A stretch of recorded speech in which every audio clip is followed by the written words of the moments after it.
Hello friends, चलो शुरू करते हैं आज का first lecture, first chapter chemical reaction and chemical equation. पहला ही क्वेश्चन हमारे दिमाग में आता है कि केमिकल रिएक्ट ही क्यों करते हैं, how does chemical react and why do chemical react. So जो केमिकल हैं बेसिकली आयनिक कंपाउंड की अगर हम बात करें तो आयनिक कंपाउंड बने होते हैं जब एक मेटल जैसे सोडियम जिस पे इलेक्ट्रॉन एक्स्ट्रा है और एक नॉन मेटल जिस पे इलेक्ट्रॉन की कमी है, तो एक मेटल नॉन मेटल को इलेक्ट्रॉन डोनेट करेगी और एक सिंपल आयनिक कंपाउंड बन जाएगा। जब आयनिक कंपाउंड अपने एक्वस सॉल्यूशन में दूसरे आयनिक कंपाउंड के एक्वस सॉल्यूशन में हम दोनों को रिएक्ट करवाते हैं तो highly reactive metal low reactive metal को सॉल्यूशन में डिस्प्लेस कर देती है और केमिकल रिएक्ट करते हैं। Mean when two or more reactant react some changes occur and that change is known as chemical change।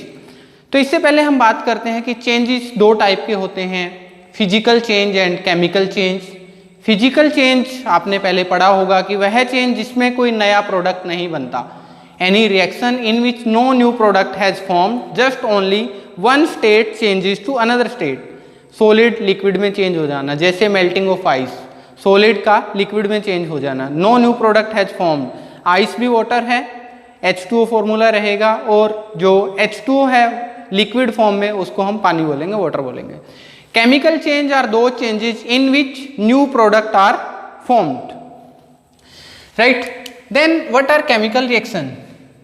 Chemical reaction simply when two or more reactant or two or more substance react together to form a new product and that product, जो product हमारा बन गया दो reactant के mix होने से, उस product को हम दोबारा रिएक्टेंट में चेंज नहीं कर सकते किसी भी फिजिकल मेथड से। फिजिकल मेथड माने तो filtration, distillation, steam distillation, centrifugation and all, right, to determine the chemical change. हम केमिकल रिएक्शन को या केमिकल चेंज को कैसे देखेंगे?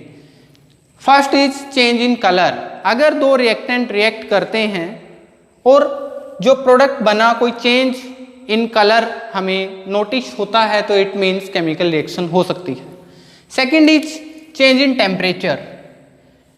जब दो reactant like A and B, या फिर ए कोई रिएक्टेंट है जिससे प्रोडक्ट बनता है और हमारी जो टेस्ट ट्यूब है या बीकर है वो हीट अप हो जाता है, लाइक कैल्शियम कार्बोनेट, एक सब्सटेंस में ले लेता हूँ कैल्शियम कार्बोनेट, लाइमस्टोन, चूने का पत्थर, जिसको मैं हीट करता हूँ तो कैल्शियम ऑक्साइड और CO2 निकलती है, साथ में हीट रिलीज होगी जिससे जो मेरा बीकर या टेस्ट ट्यूब है दैट विल गेट हीट। तो चेंज इन टेम्परेचर से भी केमिकल रिएक्शन हो सकती है। Third one is change in state, mean solid to liquid और लिक्विड टू गैस। एक एग्जांपल लेते हैं जैसे अमोनियम क्लोराइड NH4Cl। जब अमोनियम क्लोराइड को हीट करते हैं तो ये गैसीय स्टेट में चेंज हो जाता है, मीन डायरेक्ट इसकी सब्लिमेशन हो जाती है। सब्लिमेशन आपने पढ़ा है, when any substance changes solid to direct गैसीय स्टेट। तो सॉलिड से लिक्विड में या solid to gas, liquid to gas में चेंज होना किसी भी सब्सटेंस का रिएक्ट करने के बाद तो भी केमिकल रिएक्शन हो सकती है। Third is, fourth one is evolution of gas. तो कोई दो रिएक्टेंट के मिलने से अगर गैस इवोल्व होती है, लाइक जिंक में एक मेटल लेता हूँ और HCl hydrogen chloride, hydrochloric acid या H2SO4 से जब हम रिएक्ट करवाते हैं तो जिंक का सल्फेट साथ में हाइड्रोजन गैस, या फिर हाइड्रोक्लोरिक एसिड के साथ जिंक का क्लोराइड प्लस हाइड्रोजन गैस। तो हाइड्रोजन गैस की प्रेजेंस को हम कैसे टेस्ट करते हैं लैब में? एक टेस्ट ट्यूब लेंगे, जिंक ग्रेनुअल्स, जिंक के छोटे छोटे टुकड़े ऐड करेंगे, ऊपर से जैसे ही HCl ऐड करते हैं तो एवोल्यूशन ऑफ हाइड्रोक्लोरिक, जो एवोल्यूशन ऑफ हाइड्रोजन गैस होगी उसको मैचस्टिक, बर्निंग मैचस्टिक जब हम लेके आते हैं उसके पास में तो उससे पॉप साउंड मिलती है, पॉप साउंड, धमाके की आवाज़। तो जब पॉप साउंड आती है तो it shows hydrogen gas has been evolving और coming outside. Then chemical reaction in our daily life. हमारे डेली लाइफ में बहुत सारी केमिकल रिएक्शन होती हैं। डाइजेशन, भोजन का पचना, जो भी न्यूट्रिएंट हम लेते हैं जब वो ऑक्सीजन की प्रेजेंस में ब्रेक डाउन होते हैं। रस्टिंग, लोहे को जंग लगना, जब हमारा आयरन मीन Fe जब नमी वाले एटमॉस्फेयर में रिएक्ट करता है तो Fe2O3H2O मीन्स आयरन का ऑक्साइड बन जाता है वाटर के मॉलिक्यूल के साथ। सेटिंग ऑफ कार्ड, जब दही का जमना दूध से, मीन लैक्टोबैसिल्स जो बैक्टीरिया होते हैं वो दूध को दही में जमा देते हैं। This one is also a chemical reaction जो ये डेली लाइफ में हमें मिलती हैं। देन केमिकल इक्वेशन, जो हमारी केमिकल रिएक्शन है जैसे magnesium plus oxygen, magnesium oxide, sodium plus sulphuric acid, sodium sulphate, copper plus oxygen, copper oxide. तो इन सब केमिकल रिएक्शन को जब हम वर्ड की फॉर्म में न लिख करके इनको हम सिंबल की फॉर्म में लिखते हैं और साथ में इन केमिकल की स्टेट ऐड कर देते हैं, सॉलिड, लिक्विड, गैस। तो इन टर्म्स में जब लिखा जाता है मीन्स हम केमिकल रिएक्शन को केमिकल इक्वेशन की फॉर्म में लिखते हैं। Instead of word means word लिखने की बजाय केमिकल रिएक्शन को जब सिंबल की फॉर्म में लिखा जाता है और साथ में हम उनके स्टेट और रिएक्शन की कंडीशन ऐड करते हैं तो हमें मिलती है हमारी केमिकल इक्वेशन। तो एक एग्जांपल जैसे magnesium, instead of complete magnesium if I right only symbol of magnesium that is Mg। Oxygen को भी मैं O2 लिखता हूँ सिंबल, और जो एरो मार्क है ये शो करता है कि डायरेक्शन की दो ये जो रिएक्टेंट है लेफ्ट हैंड साइड ये प्रोडक्ट में चेंज हो रहे हैं, तो ये प्रोडक्ट मेरा बन गया मैग्नीशियम का ऑक्साइड। फिर इसमें दूसरी बात हमें क्या ध्यान रखनी है कि जब भी हम केमिकल रिएक्शन को लिखते हैं इक्वेशन की फॉर्म में सिंबल लिखेंगे ओनली, उसके बाद हम स्टेट ऐड करेंगे। स्टेट, मैग्नीशियम सॉलिड स्टेट में है तो ब्रैकेट में मैं small S not capital small S लिख दूंगा, जिससे पता चलता है कि मैग्नीशियम मेरा सॉलिड स्टेट में है, ऑक्सीजन मेरा गैसीय स्टेट में है और मैग्नीशियम ऑक्साइड जो मेरा बना है that is in solid state. उसके बाद केमिकल इक्वेशन में हमें स्टेट लिखना है। दूसरा, केमिकल इक्वेशन में हमें किसी पार्टिकुलर रिएक्शन की कंडीशन भी लिखनी हो सकती हैं। जैसे एक example N2 plus 3H2 it gives ammonia 2NH3। तो नाइट्रोजन गैस, हाइड्रोजन गैसीय स्टेट, अमोनिया गैसीय स्टेट, राइट। उसके बाद देखिए नाइट्रोजन, हाइड्रोजन और अमोनिया तीनों गैसीय स्टेट में हैं। ये reaction 200 atmospheric pressure, 450 degree Celsius temperature, 200 atmospheric pressure, 450 जो हमारा टेम्परेचर रहेगा, और जब हम iron as a catalyst use करते हैं। तो मीन किसी भी केमिकल इक्वेशन में एरो मार्क के ऊपर हमें रिएक्शन की कंडीशन भी स्पेसिफाई करनी होती है। ओके, तो हो गया हमारा स्टेट, सिंबल लिखना, सिंबल के बाद स्टेट लिखना है हमें, उसके बाद रिएक्शन की कंडीशन लिखनी है, और उसके बाद किसी भी केमिकल रिएक्शन में कुछ और भी सिंबल हो सकते हैं, जैसे कि एक है AQ मीन एक्वस। जब हमारा सोलवेंट वाटर होगा तो सॉल्यूशन एक्वस सॉल्यूशन बोला जाएगा। DIL मीन डाइल्यूट मीन जो हमारा सोलवेंट है रादर देन वाटर है, लाइक एल्कोहल भी हो सकता है, कोई भी अदर सोलवेंट है तो डाइल्यूट बोला जाएगा। एरो मार्क अपर साइड अगर फेस है तो एरो मार्क अगर ऊपर की तरफ फेस करके, इसका मीन होता है कि गैस इवॉल्व हो रही है रिएक्शन में और वो गैस उड़ जाती है। एंड एरो मार्क जब नीचे की तरफ डायरेक्शन में होगा मीन प्रेसिपिटेट। तो कुछ रिएक्शन में प्रेसिपिटेट बनते हैं, अनसोल्यूबल सब्सटेंस बन जाते हैं और वो नीचे बैठ जाते हैं। तो ये सारे के सारे सिंबल भी आपको याद रखने हैं, एक्वस, डाइल्यूट, प्रेसिपिटेट और गैस इवॉल्व।